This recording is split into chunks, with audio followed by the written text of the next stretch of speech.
Hello everyone, Swadika. Welcome to the live chicken oracle show. I'm just gonna recap kind of, I guess, the past week of what's been going on. It's been kind of slow, but basically two events I want to talk about, and we are moving again.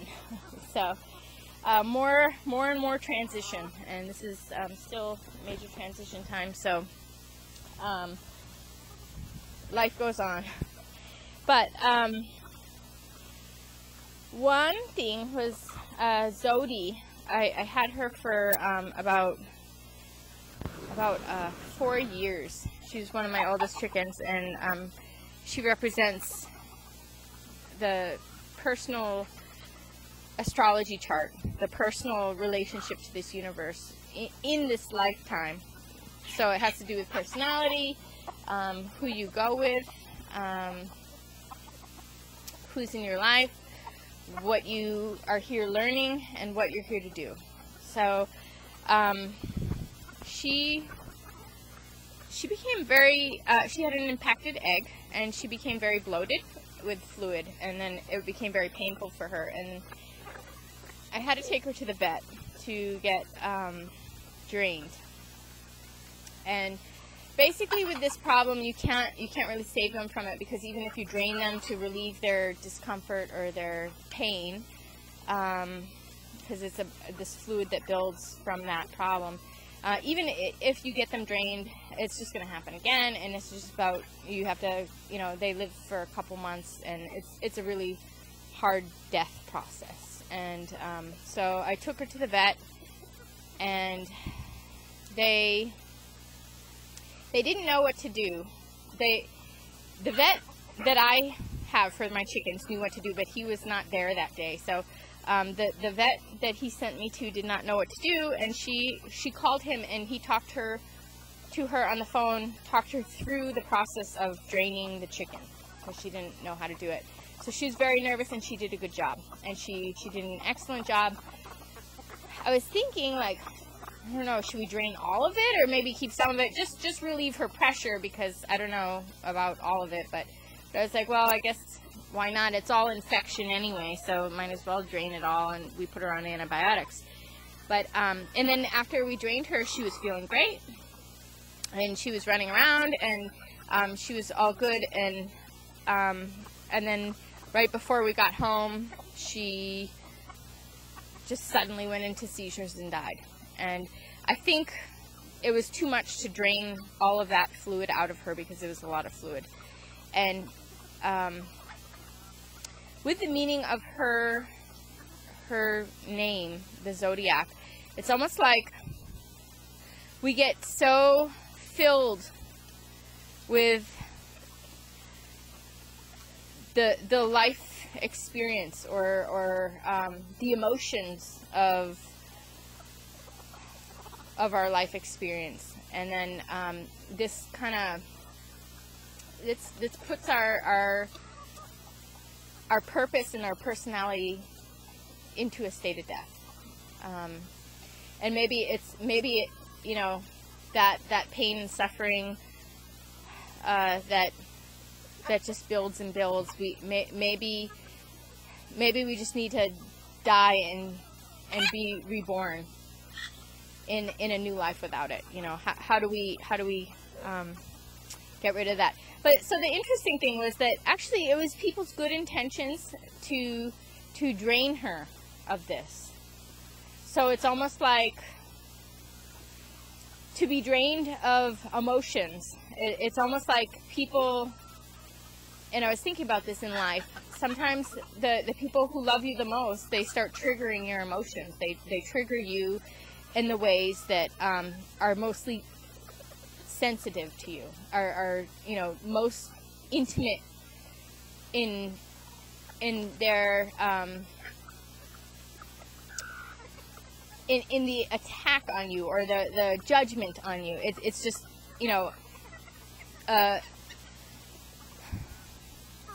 sometimes it hurts you the most when somebody jumps in the bandwagon of the behavioral problems when you love them, and they do this. They jump into the mass herds of behavioral problems, right? It's like your dynamics with all these people that you just are not happy to deal with, and then somebody you loves, or someone who's important to you starts picking on something that you've been struggling with people that you don't care about for a long time, and then somebody who you love picks on you in the same way, and that will drain your emotions. It's almost like, okay, well, it just makes your death a lot quicker. You're still going to die from these things in the sense that you cannot live with these things. You have to die to these things anyway. You have to die to these problems anyway. And then, but for someone who has an intention to care about you, that kind of comes from the same angle as a problem, and then picks on it, and then you get drained from your emotions. You can't do it anymore. That'll put you into a death rebirth process a lot quicker. So it's almost like just a growth spurt. So I came home, and I did, even though I knew better, I looked on the internet, and everything said, no, you can never be responsible for killing a chicken with this problem. They're going to die anyway. No matter what you do, you're not at fault. And of course I posted anyway, and everybody said the same thing. No, look, she was going to die within 2 to 3 weeks anyway. So you relieved her of pain, and that's it. So really, I just want to say it's almost like the problems are getting sped up and getting amplified and getting dealt with right now.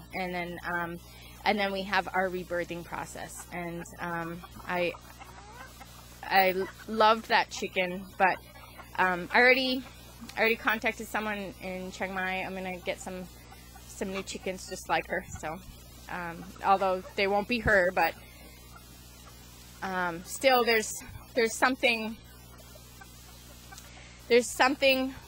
of the past that is very beautiful that I want to take with me into the future, and we always can do that. So that's one message, is that there's this death rebirth and this kind of faster death than expected from somebody who had the intention to do good, but everything was drained. And then, even though that was for an intention to just like figure out what's going on here and draining that situation out, it's just too much. And then there's a death and a rebirth. So and then the second story is about Fuji, my wild Thai chicken who had babies, and she just started getting overprotective. She is new to the flock, and she got very overprotective and really attacked a baby one day and took half of its skin off, and it was a half a day before that baby died. But Fuji, she was named after being a refugee from another chicken flock, and she just joined my chicken flock. But now I feel like she's fugitive. No, I think the message in that is just being so insecure and overprotective that you put something innocent to death. So just be careful. Just be careful of being overprotective, and be careful of your insecurities, turning your insecurities into fears, and hurting others through your sense of fear. So that's what happened to her, and now now she is a murderer. And I know that wasn't her intention, but that's a hard one. That's a hard one, when It really wasn't, I don't think that was her intent. I mean, her intention was to protect her babies, and she was feeling uncomfortable, but she went too far. And so it's just about knowing how to measure and just being very careful. Both things, both stories, it's almost like an unintentional crossing of boundaries and a death in both stories. So in one, the chicken was going to die anyway, so it was a quicker death. The other one, there was no reason. So it's just something to look at here during this eclipse season. Let me check on the camera 1 second.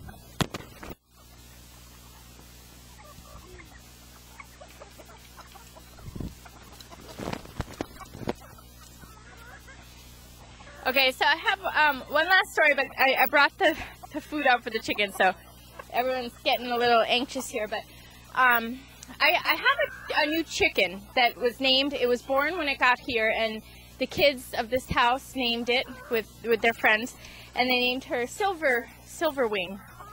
And she's a blue chicken that I adore, and she's been really present for me. And her name that they named her really became very meaningful for me in this past week, and she's been very much by my side. So I'll show you her in a minute. But she's been hanging out with me a lot, and to me she has these she's a blue chicken, but she had these like kind of silver outlines on her wings when she was a baby. And it was occurring to me that this is her meaning. Struck me now about how sometimes you can have a wing that will take you somewhere, and you ride this current to a destination, and then that whole thing falls apart. But there's a silver lining in that takes you somewhere else, and that's in my situation now. I got to this area, and I became very close with people in this area, and now we're looking for another place in this area, and we're looking at some really wonderful places, and we've been getting great offers. So I'm gonna wait to get the best, but you know, maybe this move was just to get me to move again somewhere else. And sometimes when we have something great that we get, and then it doesn't work out, from that we get something even greater. So that's the silver wing message. And then okay, I'm gonna do the real oracle reading. I meant to go to the market, but actually I was supposed to pick up the stuff and they weren't there. Okay, everyone's going crazy. Let me do this one. Hold on. Let me check the camera too.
Okay, so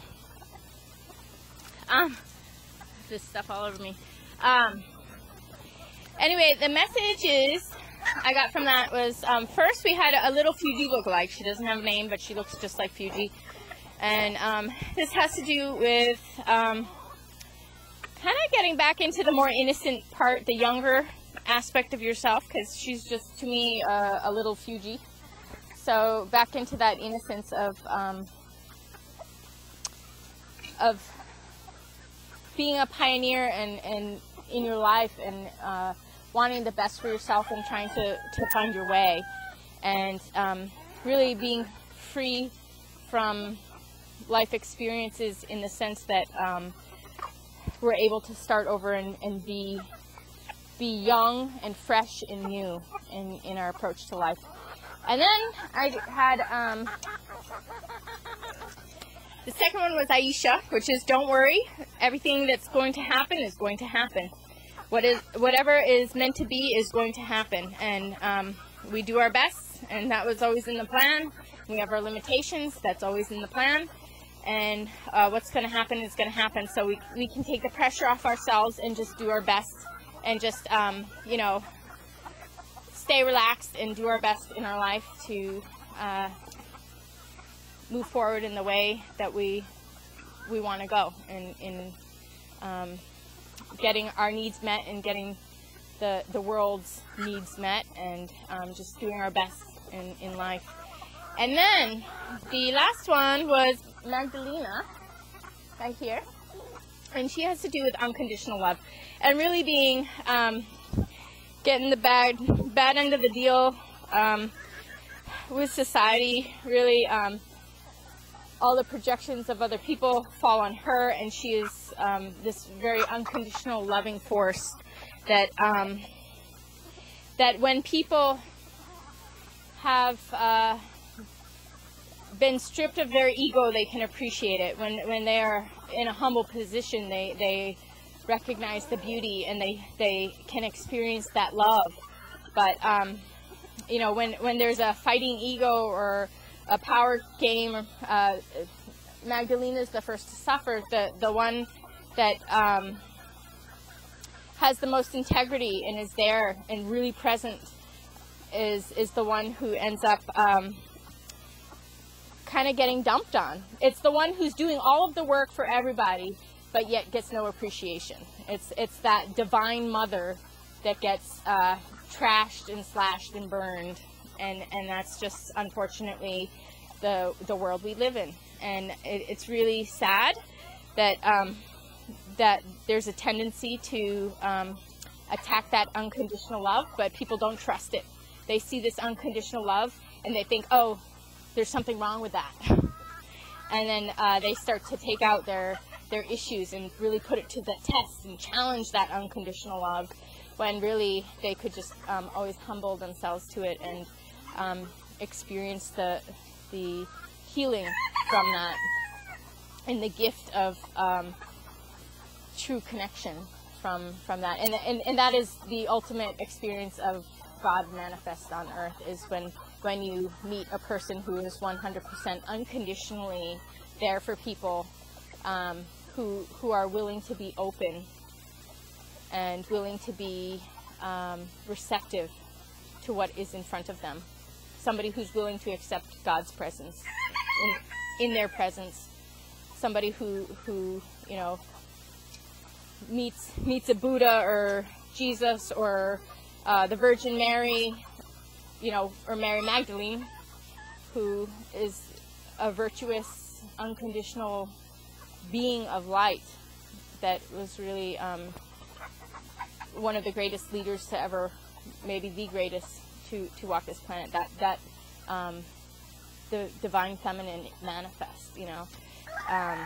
Even the sense of God manifest. I almost want to say Jesus was the divine feminine manifest, and Mary Magdalene was God manifest.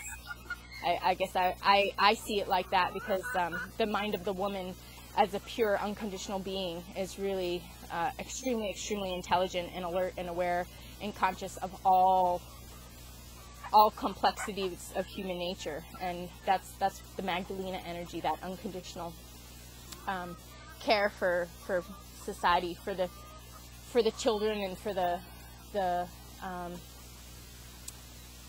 boys and the girls, and, you know, just really there for everybody in their, whatever their mental state is or emotional condition or anything. That's the Magdalena energy. So she got it in the end. So that's a wonderful healing for waking up to the presence of God and having the experience of God manifest in our life. So I will show you Silverwind probably with the flashlight, because it's getting dark. Hopefully we can see this now. Sorry, I was on the phone, so I got this done late. But yeah, 1 second, and then I will see you again next week. Hold on. Okay, so chicken bedtime happened already.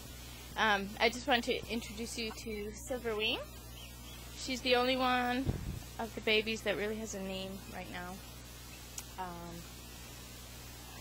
So again, it's almost like you get brought to a new place to get brought to another new place. And you know, sometimes the new place is a stepping stone for another new place. So that's her message. And yeah, just to kind of summarize here again, seems like we're in a time of redefining ourselves, redefining our lives, kind of ending old patterns, beginning new ones, and finding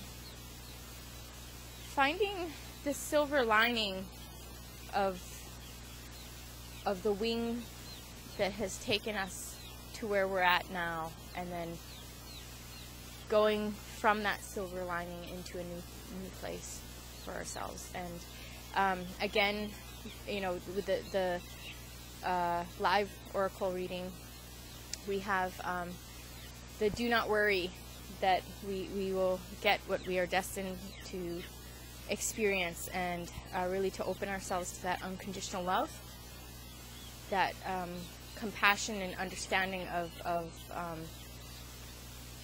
of human suffering, and what the struggles of life are like, and really you know, to put that ego aside and be open to the hearts of one another. And the heart embodies a person's whole experience in life, and where they're at in their position in that, and really putting your ego aside to see that clearly, to see what's really happening around you and with the people around you, and not taking anything personally, not taking anything through your own filter system of your egotistical life experience, but really truly putting your own life aside and honoring a person in front of you for who they are. And then what was the first chicken we had?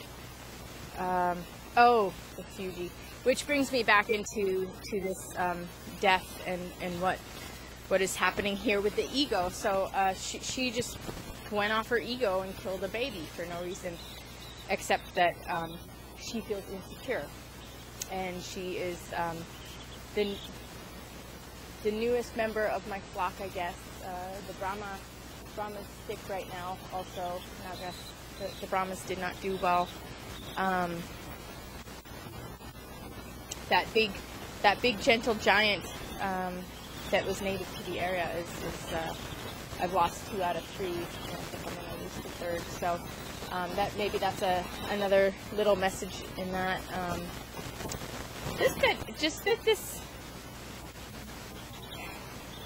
The gentle giant has to do with, again, the ego misperceiving. When you see a giant, you get afraid and you try and attack it, when maybe it's just a gentle being. When people are afraid for no reason, things like that. Again, what Gigi did with this baby really understanding what the whole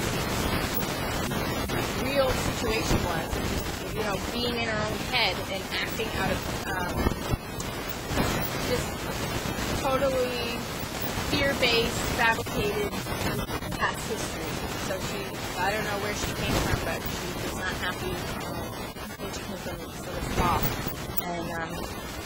And then joining my flock, and just not really, never really being fully integrated, and then she went off on her own here and had some babies, and just has been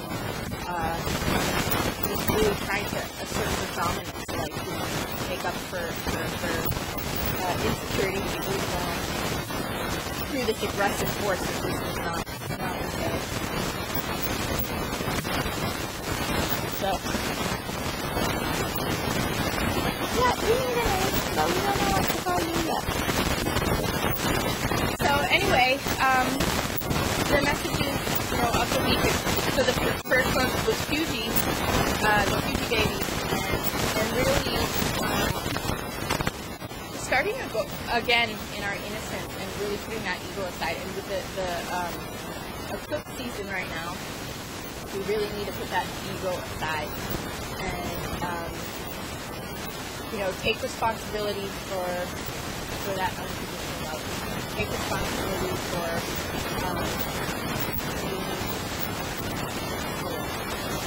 take that responsibility for being in your higher self and seeing from that higher perspective, and taking that responsibility for acting in the greatest good for all, and putting your own ego aside and your own emotions aside and your own wounded experience aside, and really devoting yourself to the healing of everyone, the healing of relations. And that's I think if we can heal all the relations, that's everything. So putting that healing into our relationships. So happy eclipse season. It'll probably be a couple weeks. We are moving. We don't know where yet, but we have some really great offers in the making. We have to see all the places. They sound good though, and some of them are not sure things yet. So we'll see what we come up with. But hopefully, have some great news in the next reading, and hopefully we know where we're going by then. So I'll see you again for the live reading in maybe a week or two. So, Kapkunka, Swadika, and I'll see you again. Thanks for watching.